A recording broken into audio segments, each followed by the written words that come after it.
You can only take so much away from preseason, but even through 3 early games, we have seen quite a bit different about the Lakers team. And with the new head coach being JJ Redick, it's really not that shocking.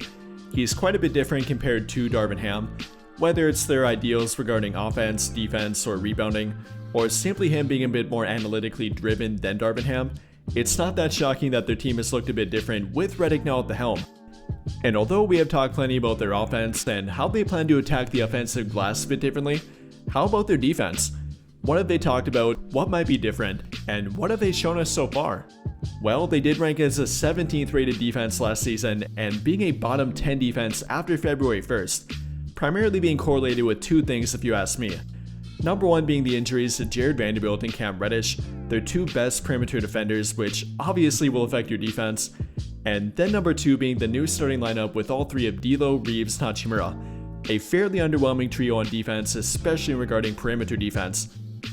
And with that being said, they could definitely stand to improve a little bit, especially in regard to the point of attack. So with that being said, what can Redick do to improve their defense with pretty much the same team? And what does he, or what might he have planned for their team, and specifically Jared Vanderbilt, as he apparently has a designed defensive coverage for when Jared Vanderbilt gets healthy, who Redick gave a health update on and talked a little bit about in regard to their defense. He's following our ramp-up protocol. He has not done any contact work. He's not participated in any non-contact in practice. But we're still trying to target the beginning of the season, and he hasn't had any setbacks, and he's continuing to ramp up. Beginning of the season still realistic for him despite not hitting those stages yet in the practice. Yeah, again, our ramp-up process, we're on sort of target. So it remains to be seen if he'll be available. But no setbacks, and he just continues to work his way back. Definitely a pretty bland update, or an update without really giving an update. But when or if they get Jared Vanderbilt back, which hopefully will be during the regular season opener, how might their defense look different? And what kind of defensive coverage, mainly being a zone defensive coverage, will Jared Vanderbilt be included in? Well, if we're talking about zone defense, the Lakers have been going to it fairly often during their past 2 preseason games. Kind of an unconventional way to do it, but they've had both Anthony Davis and Jackson Hayes at the top of their zone defense at times too. Primarily being a 3-2 zone defense with, again, either AD or Hayes at the top of it, which really is kind of weird, and even more so because it definitely had been by design. I watched Anthony Davis definitively walk up to the top of their 3-2 zone and then play there for a number of possessions. So again, kind of weird, definitely unconventional, but it has worked sparingly for a few different teams in the recent past. Bam Adebayo will occasionally man the top of their zone defense at times to the Miami Heat. Not very often, he'll primarily be around the rim, but Miami definitely does have the most effective zone defense around the entire league for well over the past half decade now. They're definitely a different breed, not sure they can replicate that.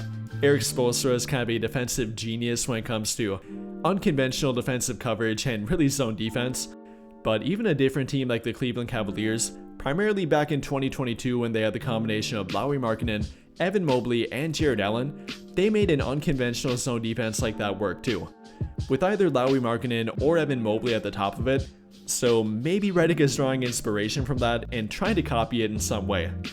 Again, not really a big fan of it, but I like that they're trying to incorporate an occasional zone defense, and if they tweak it a little bit, I think it could work in their favor. Again, the Miami Heat have shown that it still can be effective in the modern game if used correctly, primarily after timeouts to ruin ATO plays, aka after timeout plays. When a team has a play drawn up for man-to-man defense, a team can then come out of their timeout with a zone defense and kind of disrupt that play from the jump. They're not really game planned for that, and the Miami Heat take advantage of it fairly often. And if the Lakers could get back Jared Vanderbilt, who in my opinion would be a much better fit for the top of that zone defense compared to Anthony Davis, Jackson Hayes, or even their guards like D'Lo or Reeves, that could be a really scary combination with Vanderbilt at the top and then Anthony Davis around the rim. I mean, Vanderbilt's already their best point of attack defender when healthy, or at least in my opinion. Passing lane pest, averaged 1.8 deflections per game in only 20 minutes per game last season, or 3.2 of them per game per 36-minute average, leading their entire team. And then for Reddish, he was second on their team with 3.1 per 36 minutes. So between the two of them, two great options for the point of attack of his zone defense, primarily being that 3-2 zone defense I'm referring to here, which is what they have tried out during preseason. And whether it's Vanderbilt or Redick at the top, and then Anthony Davis at the bottom of their zone defense, primarily referring to a 3-2 zone defense again here, that could be a really good change of pace kind of defense for them. Whether it's an after timeout play to ruin the play that their opponent has drawn up, or occasionally throughout the game to again disrupt rhythm, I think it could work for them. I mean, their opponent basically can't make an across the court pass with Vanderbilt and AD in the zone defense. With them not being directly attached to a player on defense, they can kind of man their own zone and look for across the court passes and really look to deflect a lot of passes too. So from that standpoint, I think it definitely could work for them. Definitely not over 20% of the time, which is right around the amount of time that the Miami Heat use it. After timeout plays, occasionally throughout the game, and when they're trying to do something different, I think at that point it can work for them. Now again, I think they have quite a bit of work to do yet. I'm not a fan of Anthony Davis and or Jackson Hayes being the top of their zone defense, and until they get Vanderbilt and or Redick back completely healthy, as I don't believe Redick is completely healthy yet either, I'm not sure I would turn to that zone defense very often. Christie can kind of man that role for them, but he's not the passing lane deflector that either one of Vanderbilt or Redick are, and then I definitely don't want to take Anthony Davis away from the rim during his zone defense. So until they get them back, I'm not sure I would turn to it very often. But apart from zone defense, what else might be or already is different about their defense? Well, we have already seen them become much more switch orientated defensively. Redick wants them to switch 1 through 4 on defense pretty much no matter what. Regardless of who's on the court or what defensive coverage they are trying to run, they're going to be switching quite a bit. And I'm personally a fan of it for the most part. It's probably the best strategy to prevent open 3-point shots, and especially with a fairly limited perimeter defense like they have in their starting lineup. When you have a 3-man perimeter defense of D'Lo, Reeves, and Hachimura defensively, you're going to have a tough time staying on your man-to-man defense, and at that point you really should be switching. Neither one of those three are great defenders, and you're not really going to benefit from any one of them being on a player or any one of them not being on a player defensively. You're pretty much going to get what you're going to get. And from that standpoint, it's probably best to have them switch on defense every time. So I'm a fan of it. It will probably help them defend more 3-point shots or at least give up less open 3-point shots. And with them being top 3 in open 3-point shots given up last season, I think that's a good thing from that alone.